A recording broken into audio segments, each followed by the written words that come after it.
अब सबसे पहले ज़रा आपको CNN की ताज़ा तरीन रिपोर्ट बताते हैं और आपको बताते हैं कि CNN का मानना है कि ईरान के साथ जंग हर गुजरते दिन के साथ महंगा पड़ रहा है और स्पेशली अमेरिका के लिए दर्दसर बनता हुआ नज़र आ रहा है, क्योंकि ईरान जिस तरीके से फ़िज़ाई हदूद का इस्तेमाल करते हुए ड्रोन्स के ज़रिए से हमले कर रहा है, उन हमलों को पसपा करने के लिए जिस तरीके से जो ड्रोन सिस्टम और थार सिस्टम लगाया गया है, इंटरसेप्टर्स लगाए गए हैं, उसका काफ़ी ज़्यादा इस्तेमाल अमेरिका को करना पड़ रहा है, जिसकी वजह से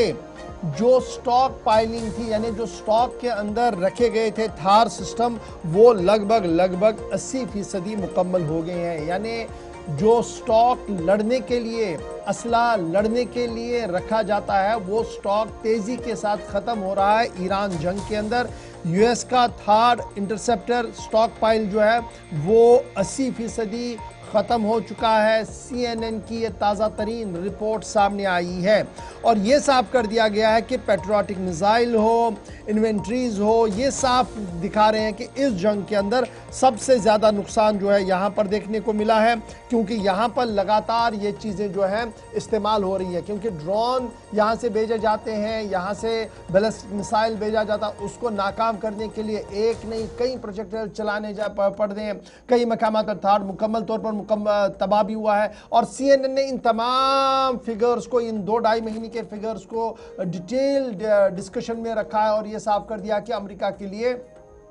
ये जंग कुवैत जैसी जंग नहीं है, ये जंग दीगर मुल्कों जैसी जंग नहीं बनी है, बल्कि यहाँ पर जो अस्करी कुव्वत है अमेरिका की वो कमज़ोर होती हुई नज़र आ रही है और नए निज़ाम को मुतारफ़ कराने के लिए अमेरिका को मज़ीद कुव्वत चाहिए और उस कुव्वत के लिए रुकूमात चाहिए और रुकूमात लेने के लिए अमेरिकी की मौजूदा निज़ाम को अमेरिका के लोगों पर टैक्स आयद करना होगा, जो इस वक्त नामुमकिन होगा। इसलिए बीच का रास्ता अमेरिका भी ढूंढ रहा है जहाँ दबाव भी बरकरार रह सके और जंग से खातिमा भी हो सके। लेकिन फिलहाल CNN की ताज़ा तरीन रिपोर्ट ये बता रही है कि तकरीबन 2200 पेट्रियोटिक मिसाइल्स ख़त्म जो इस्तेमाल हुई है, 452 थार इंटरसेप्टर्स का इस्तेमाल हो चुका है। इसी तरीके से कुल मिलाकर जब आप इस पूरे डिटेल को देखेंगे तो 80% ऑफ द डिफेंस वो अभी तक यूज़ हुआ है। एयर डिफेंस के लिए जो बनाया गया था एयर डिफेंस वाला सिस्टम वो मुकम्मल हुआ। तो ये CNN की रिपोर्ट आई है। इसके बाद अमेरिका के